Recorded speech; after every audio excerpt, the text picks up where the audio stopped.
So today's studio guest is Peter Lantry, Managing Director of Equinix Ireland. Hiya. Welcome to the studio. Thank you very much. Really delighted to be here. Appreciate you asking me in. Well, we're delighted to have you, and I'm dying to hear, and we might start there if you don't mind, to hear a little bit more about Equinix.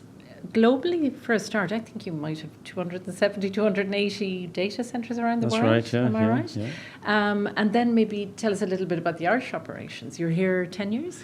Well, Equinix is here since 2016, but we're running facilities that are here since 1998, so we can talk a bit about that.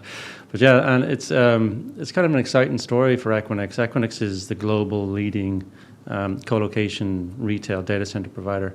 And the reason I'm saying co-location retail is that it's a very specific type of data center provider. We connect everything together. So we're like a digital airport. And we've been operating since 1998 in Ireland, but also globally. Equinix has been a business since 1998. And Equinix bought Telecity in Ireland in 2016 and has been growing the business ever since and making sure that everything is brought into the way in which Equinix operates its systems. But yeah, we're a Fortune 500 business. There's more than 280 data centers around the world now in more than 35 countries as well. So we have a huge presence, and typically you'll find Equinix in all the major metros. So we call those the cities, major cities, hubs or metros in the world. And that's where a lot of our customers want us to be, because that's where they want to do business and they want to connect together. And one of the really exciting things that's happened in the last couple of months is Equinix reached over 500,000, so 500,000 connections, direct connections between businesses in our data centers. So that's what we really prize ourselves on doing, is connecting all of the different businesses together so that they can operate and work together.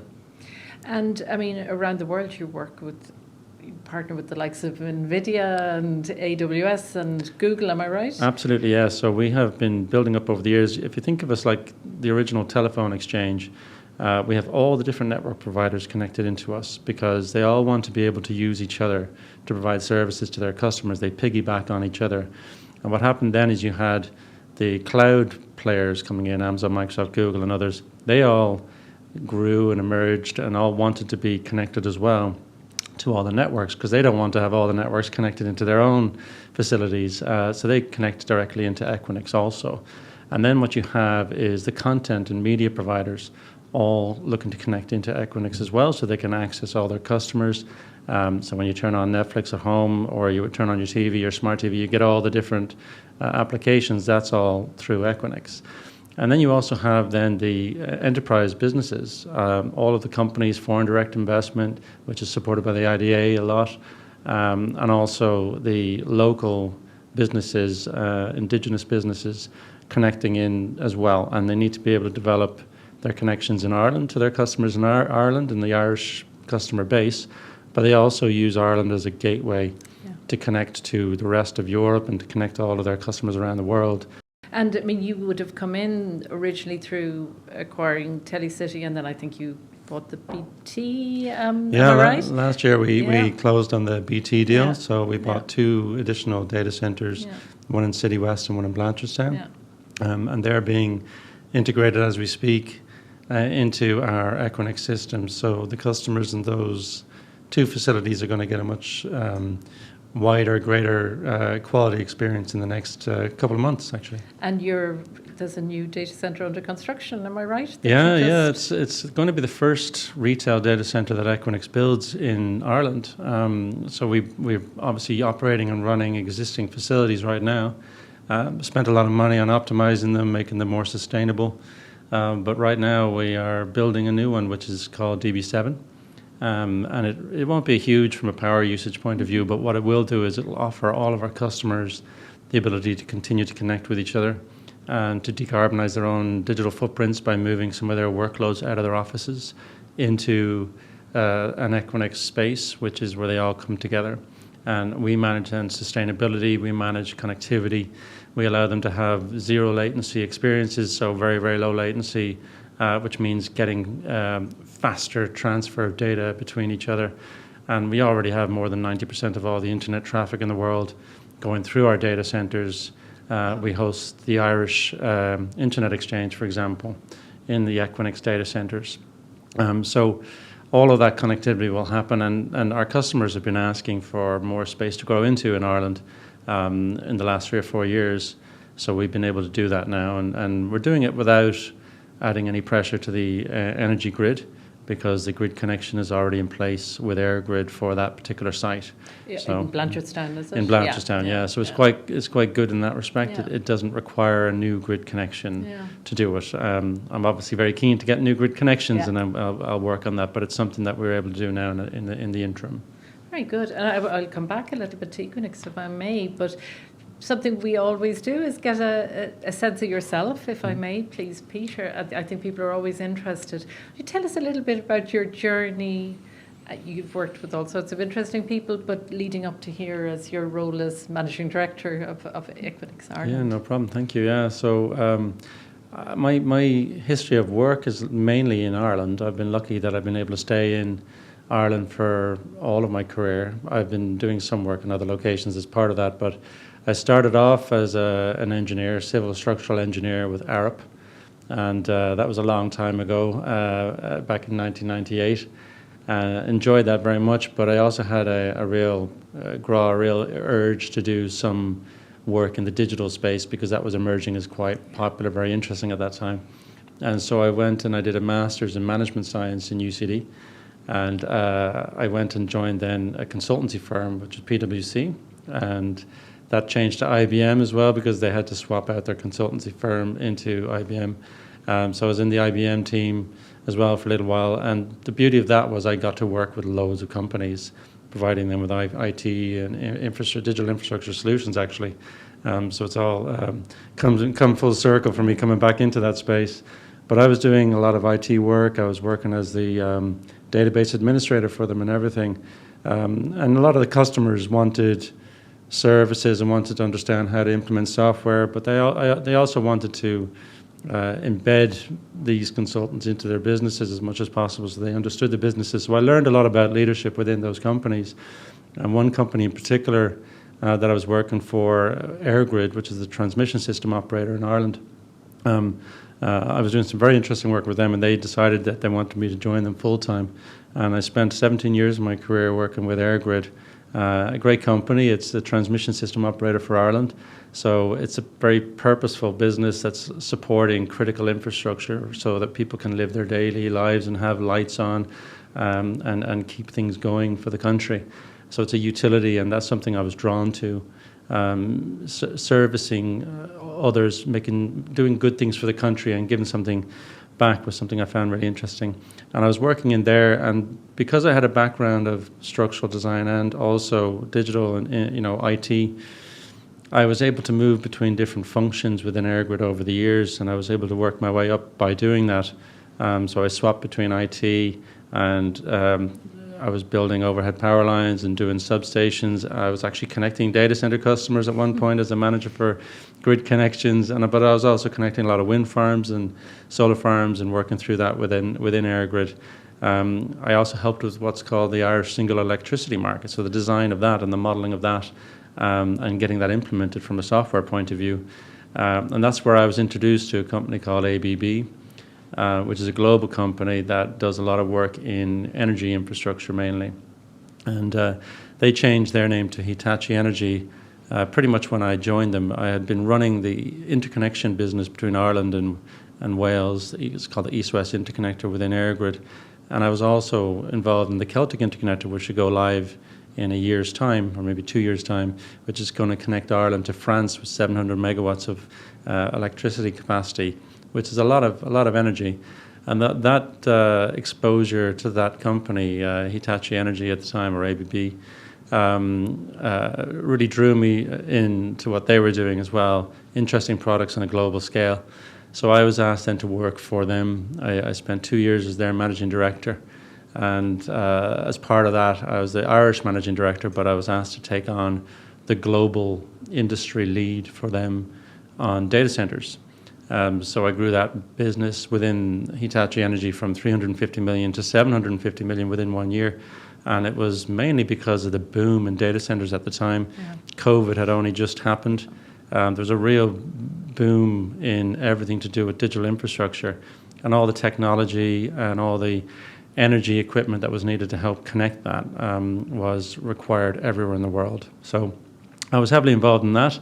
And then I got the nod, the knock on the, kind of the tap on the shoulder from Equinix to join them. And I'm there now for 3.5 years, working as the managing director for Equinix in Ireland, and loving every minute. It's a great company to work for. So it's been an interesting career journey in that respect. And I've learned about lots of different styles of leadership while I've been on that journey too. Oh, well, that's nice timing, because I'm just about to ask you about that. But it's fascinating, that background. You can see how it lends itself so well to something like Equinix. I mean, you've literally done it all. Yeah, they were laughing at me because when I joined, it was becoming, the energy crunch was becoming clear around the world. And they're saying, oh, this is fairly unique to have someone who understands utilities and understands digital infrastructure and data centers. Working as a managing director at the head of a business in Ireland. So quite lucky that I've been able to bring that knowledge to the table. In doing that, it's been kind of humbling as well, because you're kind of looking at all of these experts who really know what they're doing in their areas, and it's bringing them together. A lot of my career has been actually identifying those people who are really clever, understand what they're doing, and just need help to connect the dots with other people who are equally clever and just understand what they're doing, but might have a different driver. So that's like a translator. Yeah, almost like a translator. Yeah. I don't know whether that comes from my background, because when I was growing up, I was living in many countries. I was an expat. My father was the expat. I was just living with him. I had myself, my sister, and my two brothers. We moved around the world with my parents. We were living in Holland, England, Paris, Colombia, and South America, and then back to Ireland again. So lots of different cultures, different ways of engaging. So maybe there's a bit of that in my upbringing. Definitely, by the sound of it. And tell me, in that context, tell us then a little bit about your own views.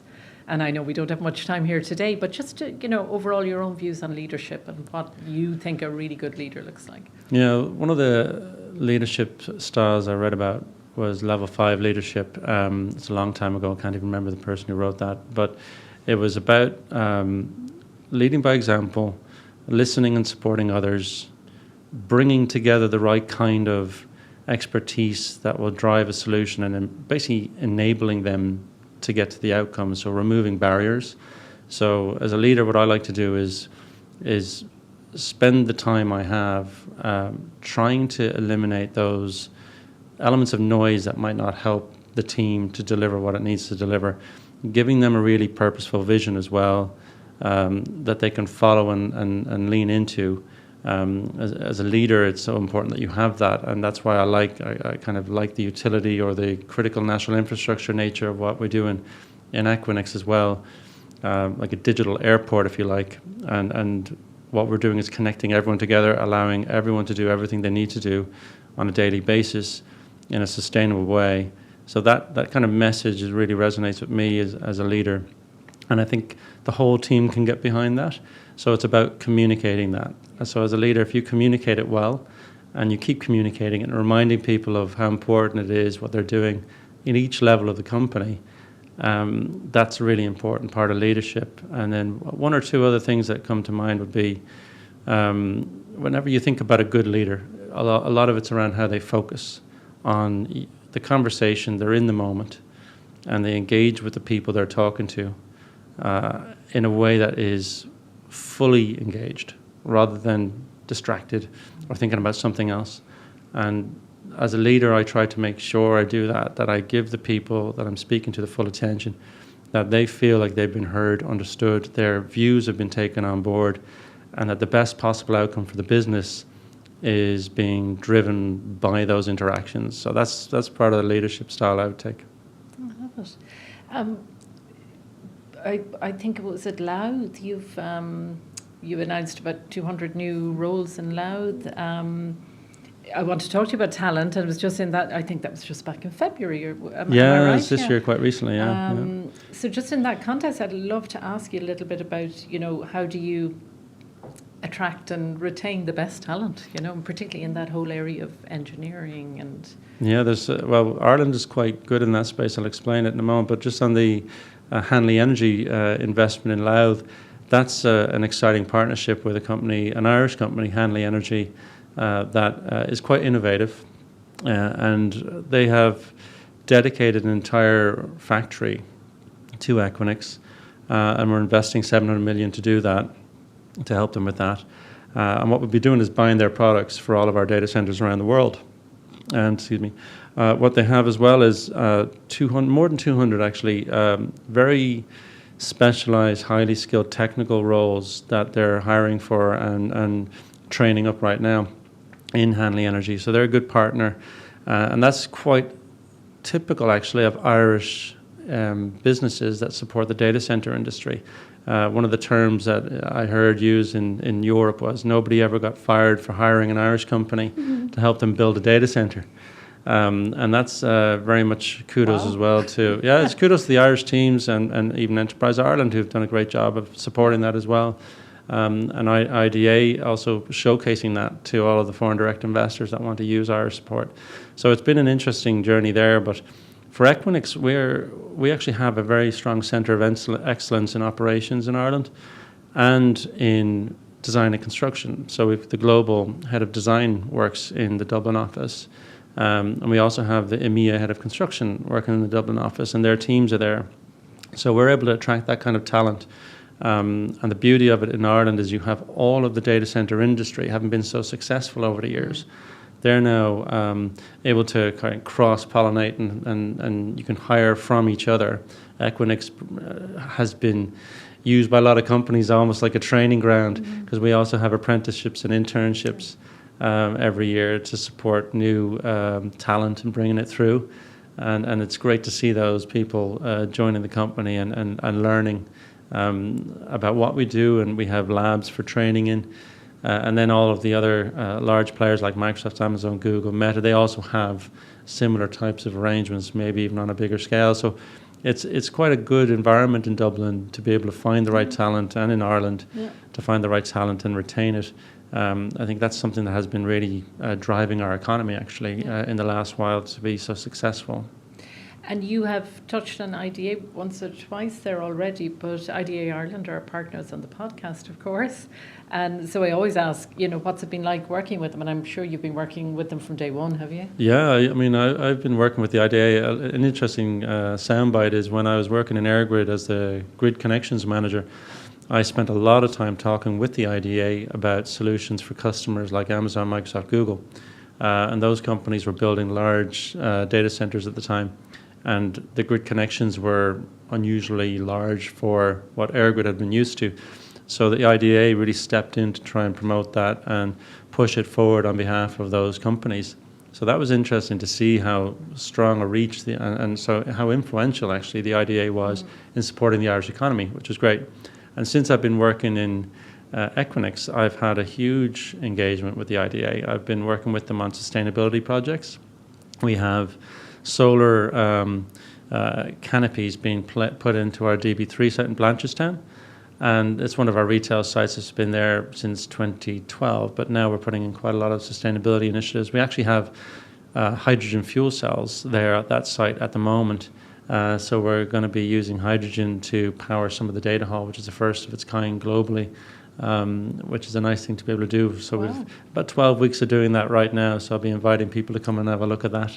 But that's all of that is being supported by the IDA. We also have a very exciting energy solution that is going to sort out the issues in the grid, because we all know that the grid has been under pressure in the last few years.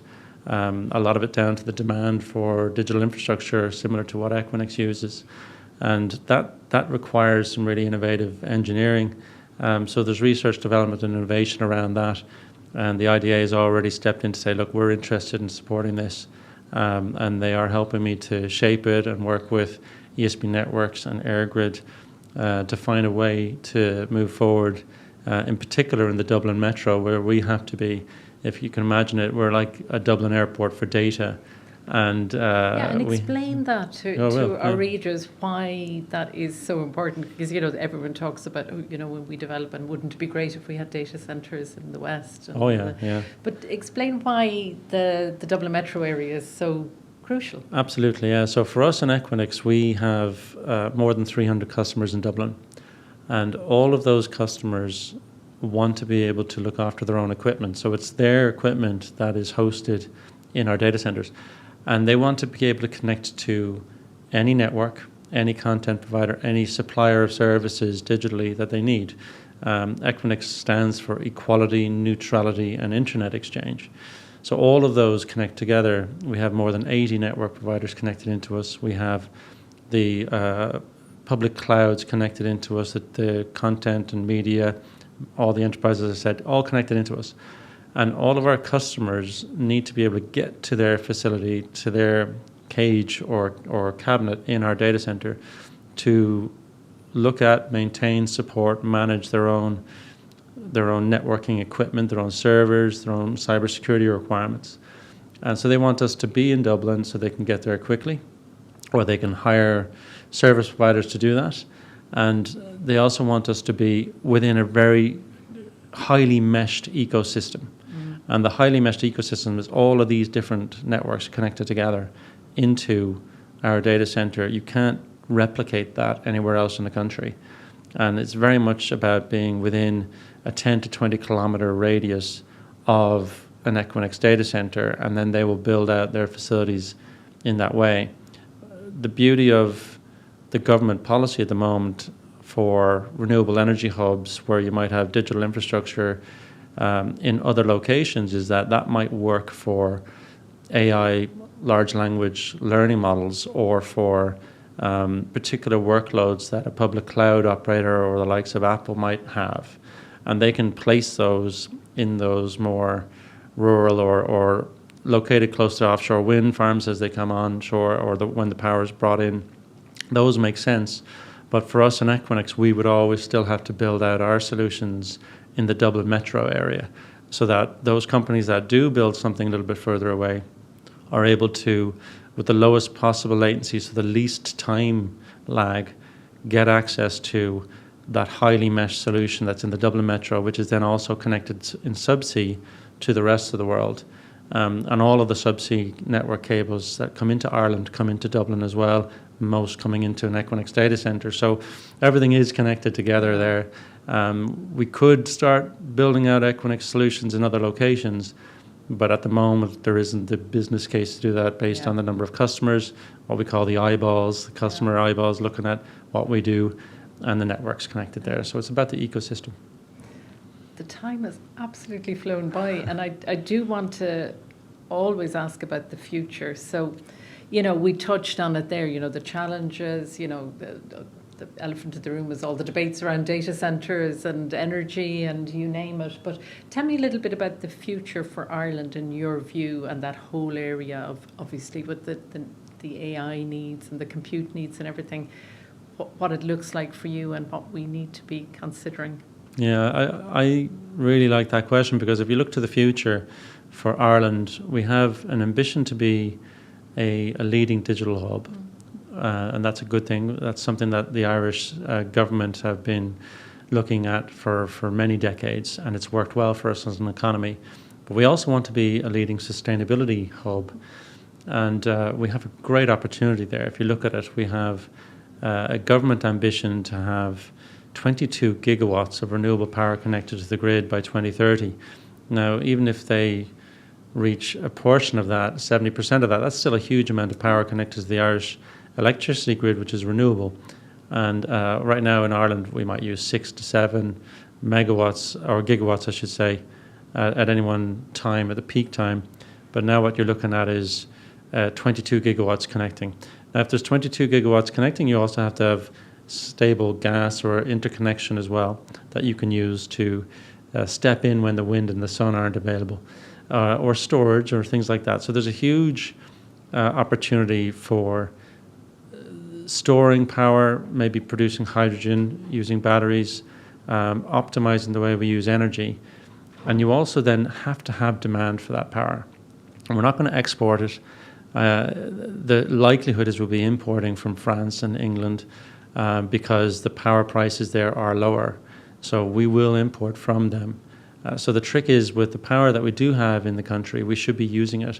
And actually, if we export our data and digital solutions and services, you can make probably 10x the value for the Irish economy by doing that. So there's a really exciting opportunity if we work together in partnership with the utilities and the government and the regulators to build out a very sustainable, sensible digital infrastructure solution. So data centers of the future are going to be data centers which have the ability to adjust with the grid, the ability to step in and support the grid with their own power requirements when the grid is in trouble, and do so in a way that's sustainable and not adding to the carbon emissions associated with the grid. So there's lots of interesting things being done in that space, and Equinix is at the forefront of looking at that and supporting innovations around that. So my ask of everybody in the country is to start coming together and innovate and allow the engineers and the people looking at sustainable solutions to collaborate and arrive at solutions that we can then promote.